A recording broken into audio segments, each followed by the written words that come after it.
जरा सोचो एक ऐसी जेल के बारे में जो हजारों एकड़ में फैली हो, जहाँ से निकलने का कोई रास्ता ना हो और जान का खतरा हद से ज्यादा। कहानी की शुरुआत होती है आज से हजारों साल बाद, जब इंसानों ने धरती छोड़कर अलग अलग ग्रहों पर बसना शुरू कर दिया। कुछ ग्रह तो बढ़िया निकले, लेकिन कुछ के अंदर ऐसे अजीबोगरीब खतरनाक जानवर रहते थे जिनसे इंसानों को बहुत खतरा था, और इस पूरे ब्रह्मांड पर सिर्फ एक सरकार राज करती थी। इसके बाद हम इसी तरह के टाइटेनियम नाम के ग्रह को देखते हैं, जहाँ लोगों ने अपना एक शहर बसाया और ऐसा सिस्टम बनाया जहाँ इंसानों की हर हरकत पर नजर रखी जाती थी। फिर हम क्रिस्टी नाम की एक लड़की को देखते हैं जो इस प्लेनेट पर जेल में थी। इसके बाद हम ऐसे ही 10 कैदियों को देखते हैं जिन्हें शहर से निकाले जाने की सजा दी गई थी। यहाँ किसी को भी मौत की सजा नहीं दी जाती थी, बस शहर से निकाल देते थे, क्योंकि शहर से बाहर यहाँ बहुत ही खतरनाक जीव रहते थे जो मौका मिलते ही उन्हें मार डालते। कैदी अब यहाँ से भागकर कहीं नहीं जा सकते थे, तो इस जगह को एक खुली जेल भी कहा जाता था। अब इन 10 कैदियों को खतरनाक दलदल में से गुजरते हुए पैराडाइज आइलैंड्स तक पहुँचना था,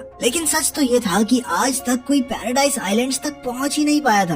खैर, फिर कैप्टन सभी कैदियों को शहर की सरहद तक ले आया, जहाँ एक अदृश्य सुरक्षा कवच था। कैप्टन ने सुरक्षा कवच हटाते हुए अर्विन नाम के कैदी के सर से कपड़ा हटाया और फिर उन सब के लिए एक लोहे का बक्सा मंगवाया, जिसमें उनके काम की सारी चीजें थी। अब उनके पास यहाँ से निकलने के लिए 1 घंटे का टाइम था, वरना गार्ड्स उन्हें गोली मार देंगे। ये सुनकर एक औरत तो पागलों की तरह रोते हुए इधर उधर भागने लगी, तो क्रिस्टी ने जैसे तैसे उस औरत को शांत किया। इसके बाद वुल्फ नाम के कैदी ने कहा कि वो सबके बारे में जानना चाहता है। असल में वो खुद ब खुद सबका लीडर बनने की कोशिश कर रहा था, क्योंकि वो पहले भी इन दलदलों में जा चुका है। लेकिन तभी अचानक पेगन नाम का एक खतरनाक कीड़ा जमीन से बाहर आ गया और तुरंत अपने शिकार को लेकर जमीन में वापस चला गया। खैर, फिर क्रिस्टी ने कहा कि वो वुल्फ के साथ नहीं बल्कि अर्विन के साथ आगे बढ़ना चाहती है। तब अर्विन ने कहा कि भाई हमें बक्सा खोलकर चीजें आपस में बांट लेनी चाहिए, फिर अपने अपने रास्ते निकल जाएंगे। लेकिन बक्सा खुलते ही सब एक साथ टूट पड़े और अर्विन के हाथ सिर्फ एक चाकू लगा। अर्विन ने कहा कि सबको बराबर चीजें मिलनी चाहिए,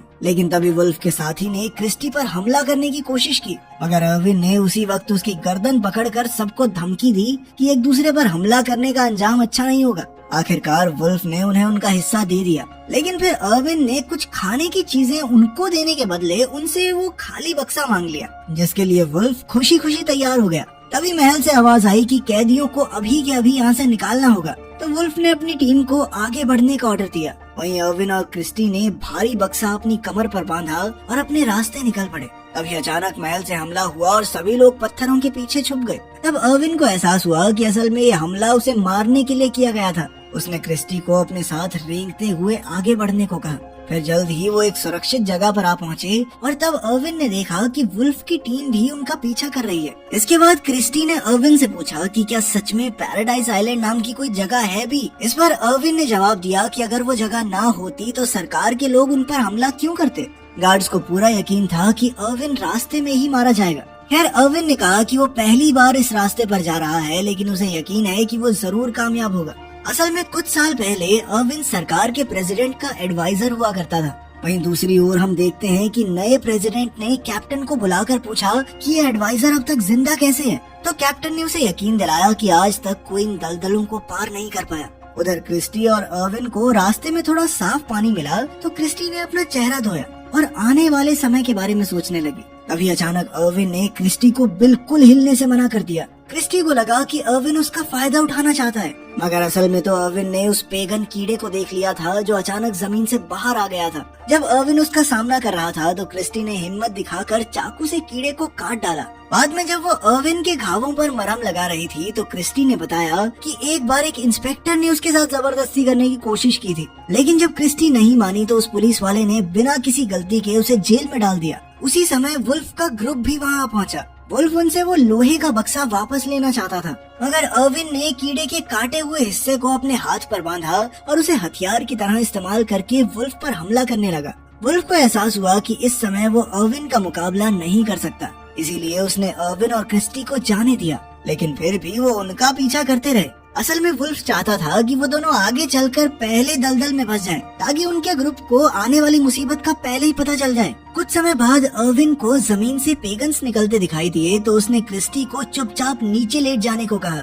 ऐसा करते ही बहुत सारे पेगन्स अचानक जमीन से बाहर आ गए और वुल्फ के ग्रुप पर हमला कर दिया। वो कई कैदियों को अपना शिकार बनाकर जमीन के अंदर ले गए। उधर प्रेसिडेंट ने कैप्टन से अर्विन के बारे में पूछा तो कैप्टन ने बताया कि उसका एक खास आदमी अर्विन के पीछे लगा हुआ है। इधर रात होने पर अर्विन और क्रिस्टी एक जगह पर रुक गए और अर्विन उसे अपनी पूरी सच्चाई बताने को तैयार हो गया, लेकिन इससे पहले कि वो कुछ कहता क्रिस्टी थक हार कर वहीं सो गई। बाद में जब उनकी आंख खुली तो उसे अजीबोगरीब आवाजें सुनाई दी और सामने से हजारों की तादाद में कीड़े उनकी तरफ बढ़ रहे थे। क्रिस्टी डर के मारे तेजी से दौड़ी, मगर अर्विन ने उसे तुरंत पकड़कर लोहे के बक्से में डाला और खुद भी अंदर लेटकर ढक्कन बंद कर दिया। इसी तरह वो कीड़ों के आतंक से तो बच गए, मगर उनके बक्से का ढक्कन बुरी तरह टूट गया। दरअसल अर्विन ने बक्से की मांग इसी मुसीबत से बचने के लिए की थी। फिर शांति होने के बाद वो बाहर आए और बक्से को वहीं छोड़कर आगे बढ़ गए। कुछ समय चलने के बाद वो दलदल की शुरुआत में पहुंच गए।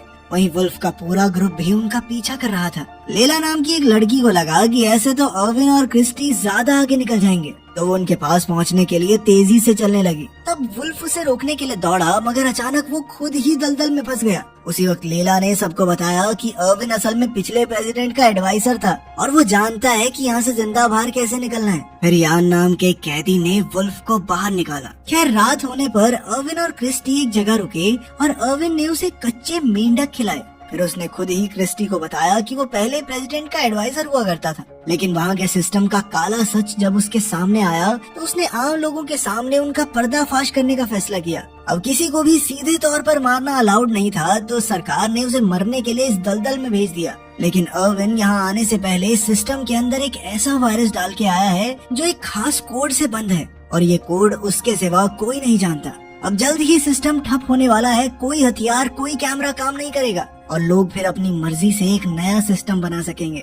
ये सब सुनकर क्रिस्टी ने कहा कि फिर तो सरकार के लोग हाथ धोकर उसके पीछे पड़ जाएंगे, मगर अर्विन ने कहा कि उसे पूरी उम्मीद है कि तब तक वो यहाँ से बचकर निकल जाएंगे। वहीं दूसरी ओर शहर में सरकार का सिस्टम ठप होना शुरू हो गया था। सबसे पहले कम्युनिकेशन सैटेलाइट्स ने काम करना बंद कर दिया। फिर अगली सुबह हम देखते हैं कि लेला और बाकी कैदी जो वुल्फ का ग्रुप छोड़कर आगे बढ़ गए थे, उनका सामना रास्ते में कुछ जंगली लोगों से हुआ। उनकी चीखें जब क्रिस्टी तक पहुंची तो वो दुखी होकर रोने लगी। वो उस इंसान को कोसने लगी जिसने ये सजा बनाई थी, लेकिन असल में किसी को ना मारकर यूं खुले में छोड़ देना अर्विन का ही आइडिया था। ये सुनकर क्रिस्टी को बहुत गुस्सा आया और वो रोते हुए अर्विन पर चिल्लाने लगी। उधर वुल्फ को पत्थरों के पीछे उसके ग्रुप के लोग छिपे हुए दिखाई दिए। तब अपनी जान बचाने के लिए लेला ने वुल्फ को बताया कि उसे प्रेसिडेंट के एडवाइजर को मारने का ऑफर मिला है। अगर उसने अर्विन को मार दिया तो सरकार का हेलीकॉप्टर उसे लेने आएगा। अब वुल्फ के दिमाग में एक आइडिया आया कि अगर वो लेला को ही खत्म कर दे तो सरकार शायद उसे भी ऑफर दे देगी।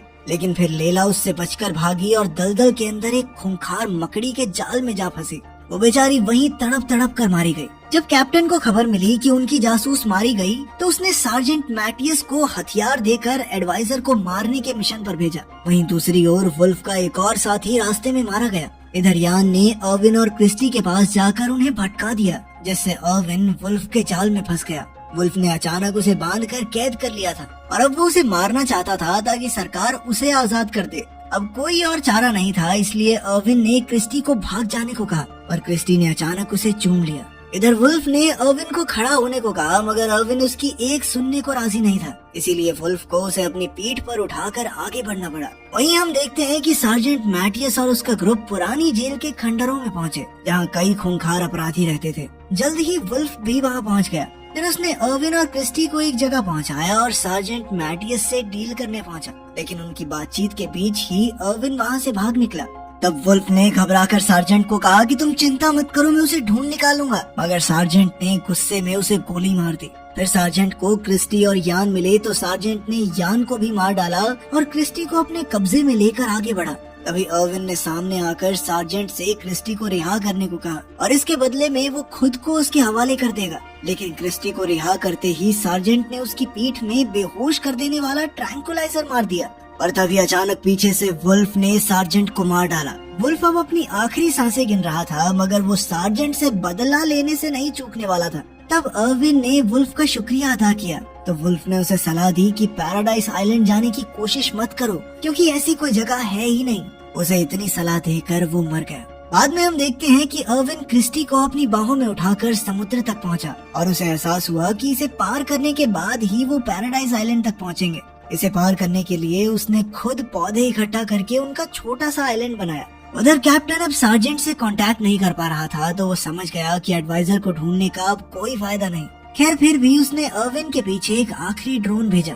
जब क्रिस्टी को होश आया तो उसे महसूस हुआ कि जिस छोटे से आइलैंड पर वो खड़े थे वो धीरे धीरे डूब रहा है। ये सुनकर उनके साथ मौजूद जो नाम का एक कैदी समुद्र में कूद गया ताकि उन पौधों पर थोड़ा वेट कम हो और अर्विन और क्रिस्टी की जान बच जाए। तभी उन दोनों की नजर उनकी तरफ आ रहे एक ड्रोन पर पड़ी। एक बार को तो उन्हें लगा कि अब खेल खत्म हो चुका है, लेकिन उन तक पहुंचने से पहले ही वो खराब होकर पानी में गिर गया, क्योंकि अब अर्विन का बनाया हुआ वायरस पूरे सिस्टम में फैल गया था।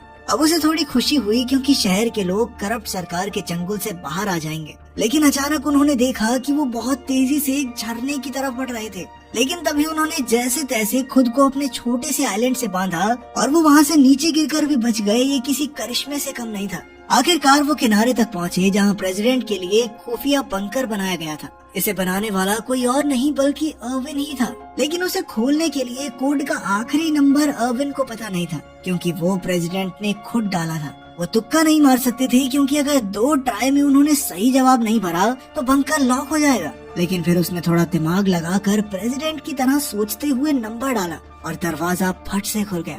अंदर जाकर उन्होंने देखा कि वहाँ मौजूद स्पेसशिप में सिर्फ एक ही इंसान के लिए सीट थी। तब अर्विन ने क्रिस्टी को आगे जाने को कहा, मगर क्रिस्टी ने साफ इनकार कर दिया, क्योंकि अब तो वो अर्विन से प्यार करने लगी थी। आखिर में वो दोनों जैसे तैसे उस स्पेसशिप में घुस गए और उस ग्रह से बाहर निकलकर वो पृथ्वी पर पहुंचे, जहां उन्होंने सरकार को सारी सच्चाई बताई। उम्मीद है अब उनके ग्रह पर जिंदगी थोड़ी बेहतर हो।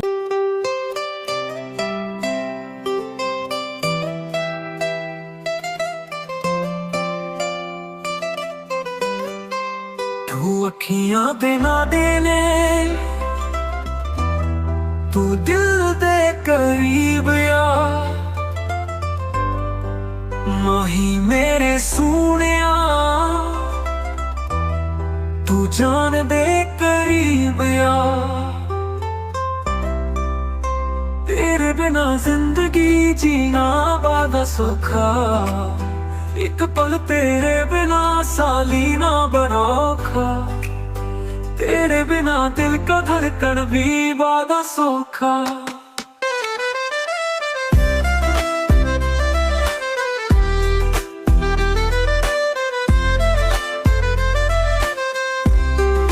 तू अखियां देना दे यार,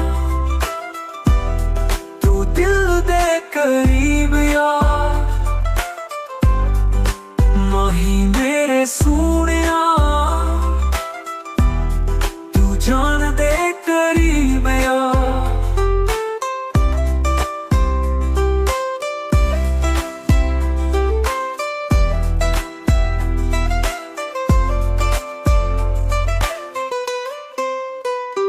तेरे प्यार दी खुशबू मेरे दिल विच बसदी, तेरे प्यार दी याद मैनू पल पल दसदी।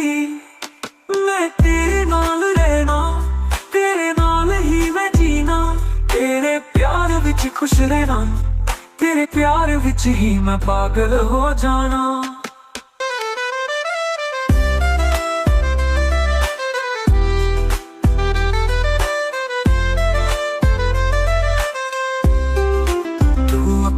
देना दे यार, तू दिल दे करीब यार, माही मेरे सोनिया, तू जान दे करीब यार।